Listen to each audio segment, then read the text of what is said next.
Welcome to Projects for All. My name is Mike, and this is a Wen 6.5-inch track saw that I paid $100 for. $100. In the world of track saws, that's practically free. It's like they paid me to buy this. Because track saws are expensive, even the lower end brands. So we're going to pull you in here, we're going to check out all these knobs, see what this thing does, see what the quality initially looks like. We'll slap it on a track. We got some OSB behind you, a whole trailer full of it, and we're going to chop some of that up and we're going to start finishing this garage. So let's do that, and let's see if this thing could possibly be the best kept secret in the woodworking world. I have a ridiculous amount of light on this because it's really hard to see. It is jet black all over, and it's hard to see detail. So even when you get into the shadow a little bit, tough to see. Start with the trigger. You have this release button here, which is a little bit sticky, but if you have your hand on the pistol grip, it pushes easier. So this allows you to plunge and allows you to pull the trigger. Otherwise, it's a safety in both respects. It has a dust port, which is loose and angled into your hand, which crowds your hand just a little bit, but it has this press fit piece right here that just knocks in there, and there's your dust port. It has a plunge depth stop, slides in this track, just tightens down. There is a scale, an imperial scale right here, 1/2 inch right there, and this just tightens down and stops your plunge. There's a little foot that pops up that's kind of hard to get to. The foot is for when you plunge, and there's no track underneath this. If you have the track under there, you flip this down and it allows 0 to be 0 with the track on to the top of your material. The handles are rubber overmolded, and it should be said, I guess, that there is flashing and plastic sticking out everywhere. I've been picking it off with my fingernails. It's pretty rough, but we're going to give it a total pass on that because this whole thing was $100. The overmold is on this, runs to back of here and down here, and this is some of the nicest overmolding that I've felt. I mean, it sticks. It's like a motorcycle grip, handlebar grip. It's actually really impressive. Hopefully it stays like that. So it has a tilt, just like any circular saw. Tilts to 47 degrees. There's a knob on either end here, and it just tilts. There's a scale right here in degrees up to 47 degrees. Simple enough. Looks like you can adjust the pointer to calibrate the tilt. There are 4 knobs across the bottom of the shoe here. These outside knobs loosen up, and there is a little slider. Put the slider where you want, and you can tighten down the knob. And on the bottom here, there's a little cam. That slider actuates that cam, so you can tighten up, take the slop out of your track as it runs through here. So you can just adjust those and tighten those down. The 2 other knobs, this knob here, you pull out and you can pivot, and it's got this little tab that locks it into the track so it can't come out of the track, just as a safety measure. This one here is spring loaded, snaps back. This is to prevent the saw from being able to back up easily in the track. So you have an anti-lift and an anti-kickback safety right on the saw itself.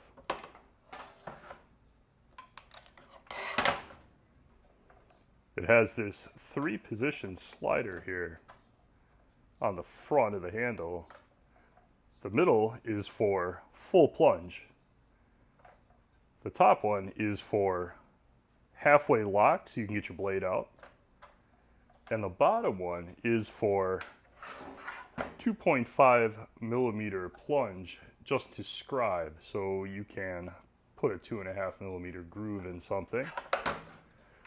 Let's put it on the top position here for blade, and we'll plunge it, and it gets stuck halfway, so we can access the bolt to get our blade out. It has an Allen key included in this little sleeve right here. Kind of an afterthought, but hey man, it's there. On the top here, there's this plunger button. That is for the flat spot, so we can lock our blade so we can get our blade out.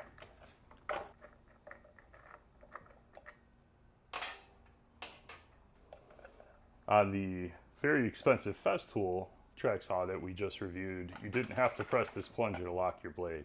As soon as you locked it down, it locked the arbor. So there was less fooling around, but the price difference, I will press the button. Blade comes out. Okay, with a 24 tooth, general purpose, 6.5 inch, looks like carbide tip. Putting it back in, it's all the same. Get your washer back on there.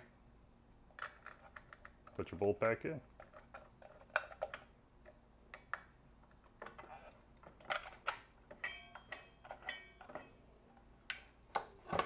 Pressing our plunge button, and we can bring it back up and put it in full plunge mode.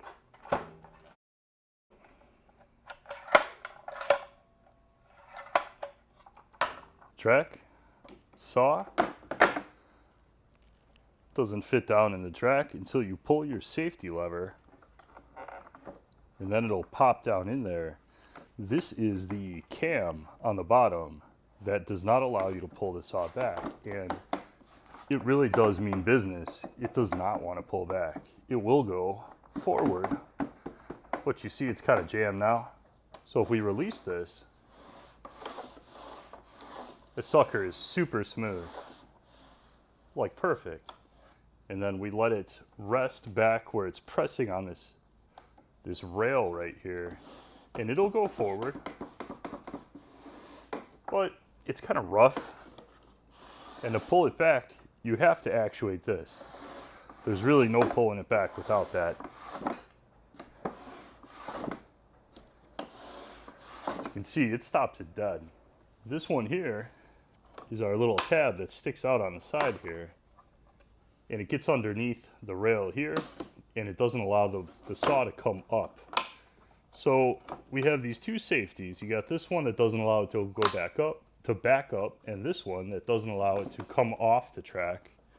And together, they make this thing, it slides, but it doesn't slide like it would if there was no safety on it. So I leave that up to you. You tell me in the comments, would you leave this thing on here, or would you pull it off of there? Because honestly, I'm undecided. So I bought the track with the optional clamps, and I'm happy I did that because the foam on the bottom of this track is not as good as the Festool, which is all I really have to compare it to. It isn't really fair to compare this to the Festool. I mean, come on, it's a quarter the price, literally. But the Festool tracks, the whole time I was using that saw, had no clamps, and it didn't come with clamps to me, and I never needed them. This, you're gonna need clamps because these don't stick as good. So the clamp just fits in the end there, and then clamps underneath your material, and they work fine. They're kind of cheap, but I mean, I don't know how long they'll last. It's just a pistol grip clamp that's been adapted to fit into this rail, and they work perfect. This thing's rock solid. Once you do that, the saw can't hit it. It's impossible for the saw to catch this, and this thing isn't going anywhere. It's stuck. So you got two pieces here and here, that ride in the base plate in these slots. You got two slots, right there and right there. So this thing rides in these, and it comes back and forth, but there's no hinge. There's no actual solid hinge. So all you basically have is this thing riding in these slots, and then two screws that stop it from moving, but don't necessarily lock it down.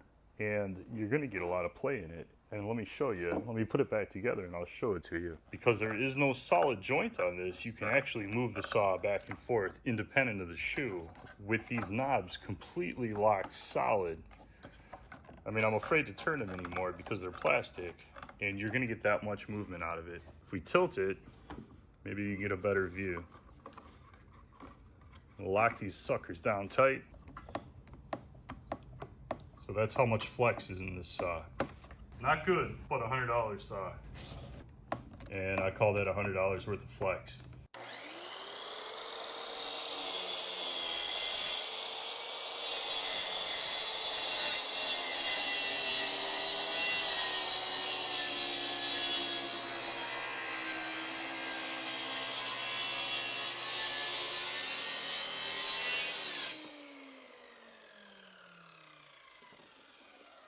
So these two on the right here were cut with the factory Festool blade. All these were cut in the same orientation. This is the outside top corner as the saw went this way. So they're all sitting here in the same orientation. You can see it's a lot sloppier on the Wen. This is the Festool, and I know there's that little viewing window situation with that extra piece. I did not use that extra piece, and actually when I cut these, the viewing window wasn't even down on this because it was stuck in the saw, and I actually freed it up after I cut these. So the blades are different tooth blades, and it really shows. So these are the connectors. There's a hole on one side and a little notch on the other. So you put these together and these sandwich your set screws inside there. So you're not actually tightening anything down on the aluminum itself. It's only gonna squeeze this apart, and that's how you connect. The cool thing about this track is it comes with two tracks. So even though it's shorter than probably your average, you get 100 inches. So these simply fit together and tighten down. And then there's one on the back side. This guy will go on the back.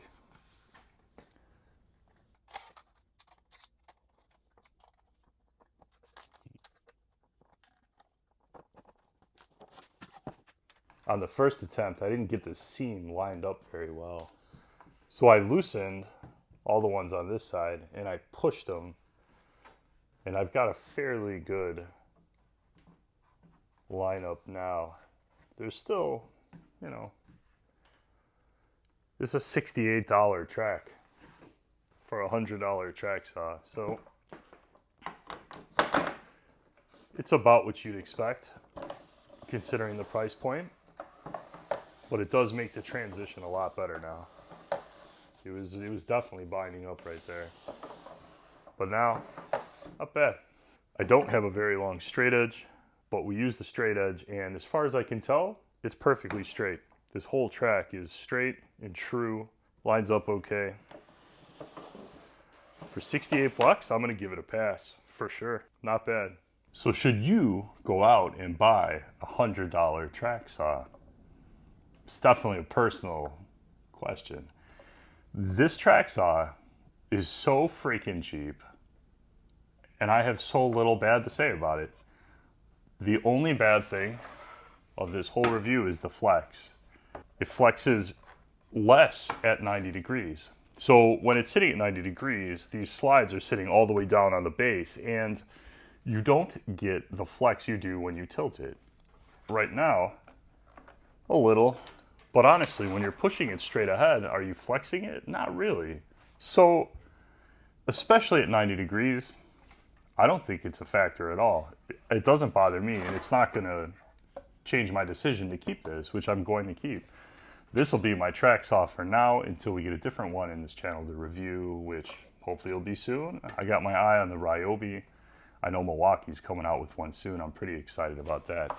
So everything else about this saw is fine. All I really tested on was 1/2" OSB, which we could probably cut with a steak knife, but the blade that comes with this is not so good. It's general purpose, you know, it had a lot of fuzz on the end of the edges, especially on the outside piece. The piece up against the track, cut clean. So if that's your workpiece, then you're totally fine. Keep the workpiece on this side, no problem, if you can do that. This thing had plenty of power. It adjusted fine. I don't really like the kickback cam idea. You know, I might try and sand it down, see if I can take just a little bit off of it to make it glide a little smoother with that cam on there. Because I don't want to remove a safety feature, and I don't recommend that you remove any safety features from your tools. So we'll try and make it work. We might modify it just slightly.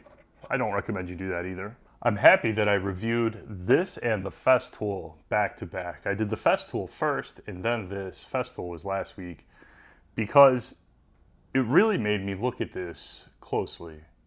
The Festool is awesome, and it better be awesome for its price. This, I expected junk, and this isn't junk.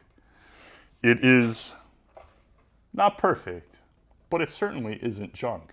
And, you know, you say what you will about when.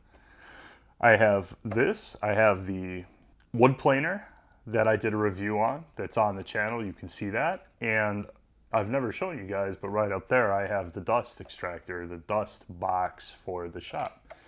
And its filter is completely filled with dust. It does what it's supposed to do. I mean, it's just a filter with a fan inside of it. For the money spent, I'd say when wins again. Tell me what you think in the comments. Would you buy this thing? Would you buy the Ryobi? Are you waiting for the Milwaukee? Because I know a lot of people are waiting for the Milwaukee. So you tell me what you think about this. If you feel inclined, hitting the subscribe button really helps out the channel. Or hit the thumbs up. That helps too. Have a great one. I'll see you in the next video.